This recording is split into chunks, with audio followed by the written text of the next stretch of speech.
So hey guys, I got the PRL stage 1 intake for the Type R. I already opened the box since it came in this box. It's used, but it's used for about 200-300 miles. It does come with a PRL sticker, like with every product they send you. You do get a PRL stickers. The hose right here, that's the hose, and the PRL filter. This is a real nice quality filter. And the clamps. So I don't know how he even had it on his car, because these clamps are packed up and everything, like they'd not been opened. And I did open this. It was in the same plastic piece right there, like at the bag right there. This piece was in there too. I opened it up right now. So the reason I'm going with the PRL stage 1 intake is because my tuner told me stick with the stock intake. Just get a PRL filter or Canon filter. So I ended up getting a good deal on the whole thing for like, I got a good deal. I paid like $60, and normally for a brand new is about I think 130. So he said stay away from the Mishimoto intake engine and all those other ones. He said stick with the stage 1 or stock intake, or the PRL, the I think it's called the HVI. That's the one with the box and the bigger filter that you get with it. That's the whole intake that you get. So I'm gonna stick with this for now. He said he made cars in 11 seconds with this intake and stock intake, and I just want to do it. So I want to replace the hose so it looks real nice, because I don't like the OEM hose. This one looks real nice. That's why one reason I wanted to do it, because I was gonna just change the filter, but I wanted to, get this and make it look more like, make it look nice than the stock one. So this video is gonna be, I'm gonna show you how to get it done. There's so many videos how to change the filter. It's real easy. You look it up on YouTube. There's mad videos, but about like doing the whole stage 1 install, I don't see any, so I'm gonna do it and hope you guys like it. All right, let me start up by opening the hood. And okay guys, once you got your hood open, you want to disconnect your battery from the negative side. You can disconnect it and put it to the side. I'm gonna leave it because I don't want to deal with all the lights on the dash, and then, you know what I mean. Some guys do it because of we're gonna be touching the map sensor and stuff, disconnecting it, and some guys do it. So I'm gonna leave it for now. Like I said, I don't want to deal with it. So we gotta take 1, 2, 3, 4 of these, and you're gonna be taking this. It's 10mm bolts. There's 2 of them, one behind it, right under it. And it's funny because I have this little thing I found. It fits perfect. Because when you use a screwdriver, it strips the bolts and you don't want to deal with it, and next thing you can't get it out. So this is 5.5mm socket, little baby socket that I had. It fits really nice, and that I'm gonna be using. So once I remove all this, and you gotta remove these vacuum lines, and you want to take this part out and then disconnect this and then spin it around little by little, and it should pop out, because there's no there's no way you can take this out. There's no screwdriver. You can't even use nothing on this, so you have to spin it around to pop it out. Once we get this out, I'm gonna change the filter and put the box back in the way it should go in, and put the hose on, and then connect all these vacuum lines and stuff like that, and then it should be done. All right guys, let me get this going, and I'll be right back.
got the clamps off. 1, 2, 3, 4. I got them out, and I got this 10 millimeter bolt out. And the back one was really kind of not hard, but I couldn't get a deep socket in there or a small one, so I had to use this right here.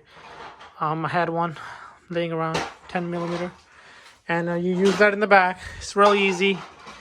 You can, so nothing hits it, you can get it out real easy. You can't get a socket in there. So, and so you guys, you know, take all the clamps out. Now you can take this piece out, and then you know, this is one piece. This should come out. Okay, this one is out. So you should take this piece out and then pull it off here and spin it, and it should come out, guys. All right, let me do that. Okay, hold on. So this was a little pain in the butt. It wouldn't spin. I didn't want it to rip the hose, so I didn't want it to put too much strength and rip the hose while I was turning. So I did take a screwdriver, and you put it in between right here, and you turn it, and it loosened up the clamp. I did try to put it over here and try to spin. It did make a little cut on top right here, but it's not all the way through. So once I put it back in the future, I'm gonna double check so this doesn't leak. So once I go back to OEM in the future, I'm gonna check, keep my eyes on this. So make sure you don't put it over here because you're gonna rip it. So make sure you put it right over here and spin it. And it did loosen up the clamp a little bit. Then it started to spin in a circle, and it came out, guys. So now I want to take this out. You take this out, and you have to take these out. This little clips, you push them back and you take it out right here. So you put this to the side. Now there's some 2 rubber grommets. You gotta take it out.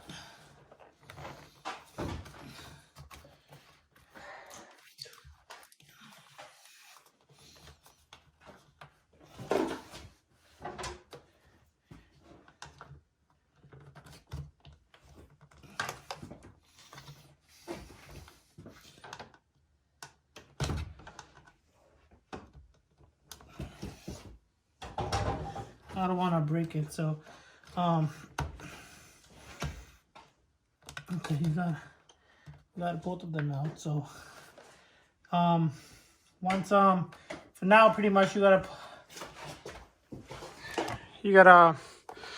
push back on these like that, and there's 2 I think there's 2 right here, and it's right there. You got your filter right there. Let me set up the camera and take the filter out, guys.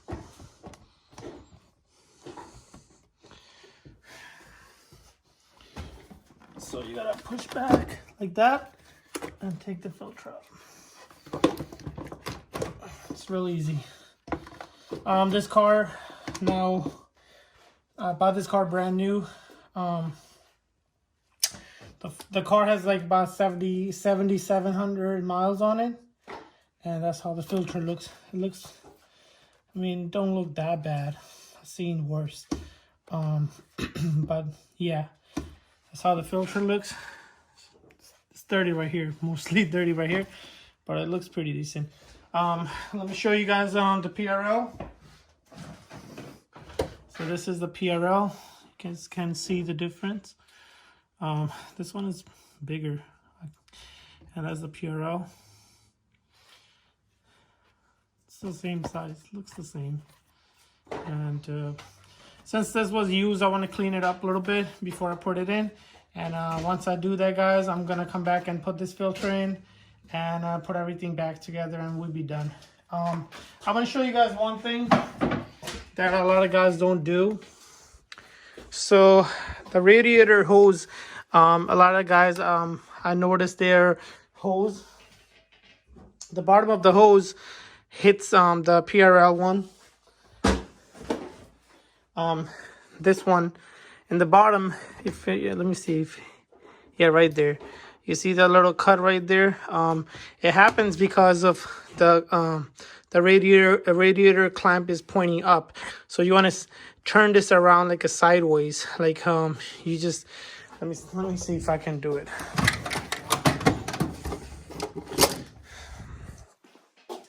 So you want to take one of these. I'm trying to do this with one hand. So you take one of these. You want to turn it around. So once you put the hose back on, it doesn't hit and doesn't rip. So you want to make sure, you guys get the point. I'm going to try to do this with 2 hands. So just like that, guys. You want to just, turn the clamp around for the radiator hose right under the intake pipe right there that connects. It was facing up, and you just want to turn it around. So once you put the PRL pipe, it hits it, it rips the bottom. I don't know if it's from just touching it or while the car you're driving it's bouncing around or something. I don't know what it is, but you want to just turn it around. Now I'm gonna put the filter in and close that up and put the the hose back on and connect the vacuum lines and stuff.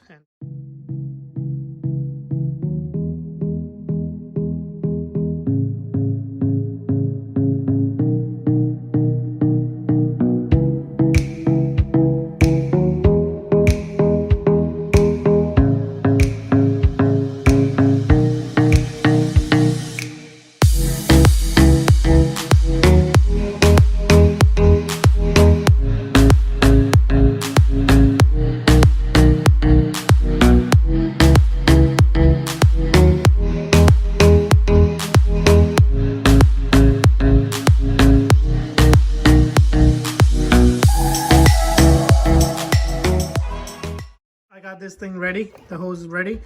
Like I told you earlier, you want to put this piece in, and then you want to tighten this clamp up, and you want to make sure you get these clamps ready. And this small one, I want to put this at last because I don't want to, while I'm putting the hose in there, I don't want to drop this, and I don't want to take the bottom cover off and deal with all that stuff. So now you want to make sure don't tighten anything all the way. Make sure you have everything loose because you want to make sure all this stuff goes in, it matches up, goes in right and matches up with this flange and stuff. So let me set up the camera and do this for you guys.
A lot easier than I expected.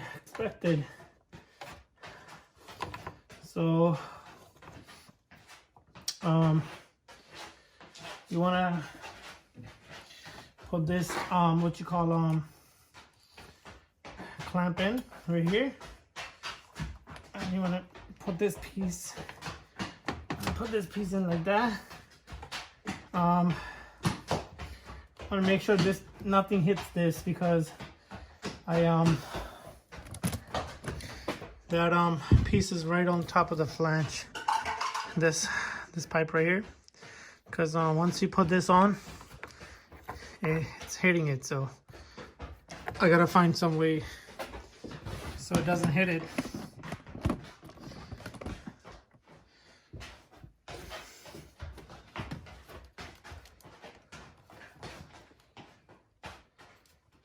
Maybe loosen up the clamp and turn it around. maybe that will help, or maybe let me try that. Maybe loosen up the clamp.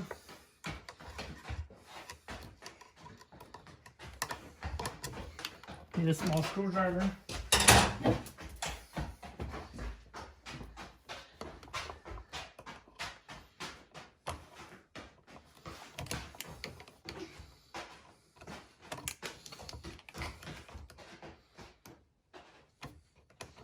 That's why I told you guys not to. I did tighten this one all the way, but make sure you guys don't tighten anything up all the way, because then it's pain in the butt. So you want to make sure maybe you can turn this around. Ready? And now it will fit in there. Ready? Yes. So maybe it will go in there, right? Like that. But I gotta make sure nothing hits the hood once we close that, because I feel like it's gonna hit it. So what I'm gonna do is tighten this all the way, like put the bolts on and tighten it, and then maybe turn it around, and then tighten the clamp in the bottom. So let me try that, guys. So hey guys, it's finished.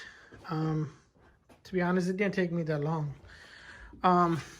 So one thing, once you put this thing on, don't make sure you don't tighten this all the way.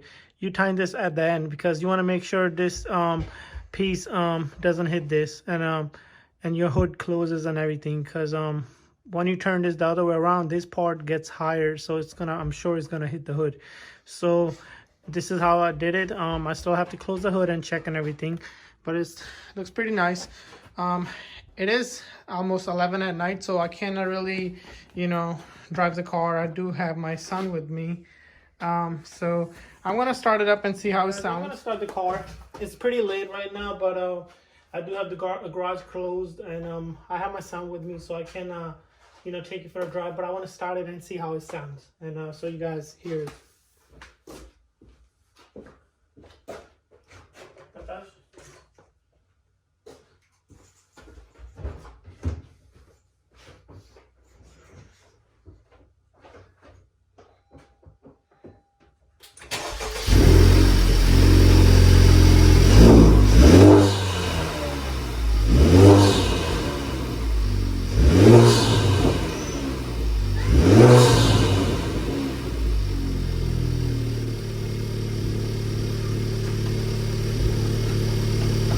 So it's pretty loud. It makes a big difference. Let me see if I can close the hood and see if it closes fine.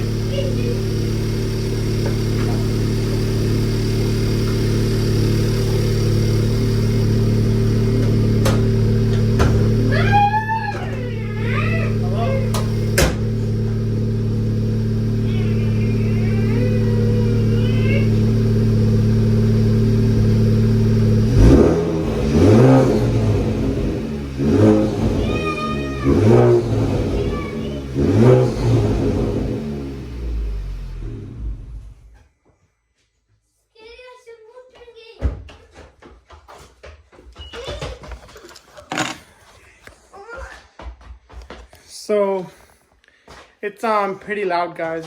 My exhaust is pretty loud. So when you have the hood up, that's what I noticed. When you have the hood up, you can hear it pretty loud. And once you get the hood down, closed, you don't hear it that much in the car, but you do hear it. I mean, I am inside the garage, so you're gonna hear every sound pretty much. I try to make videos of me driving it and see if it makes any sound, but my tuner did tell me that once I put this on, I don't need a tune. Like I told him, like, the time I got the car tuned, I had a stock intake, and he said it's fine if you put it after. It's not gonna make a big difference or anything. So thank you for watching, guys. It was just a small short video, and it wasn't hard, nothing. Probably one of the easiest thing I did on the Type R so far. But thank you for watching, and you guys have a good day. Bye.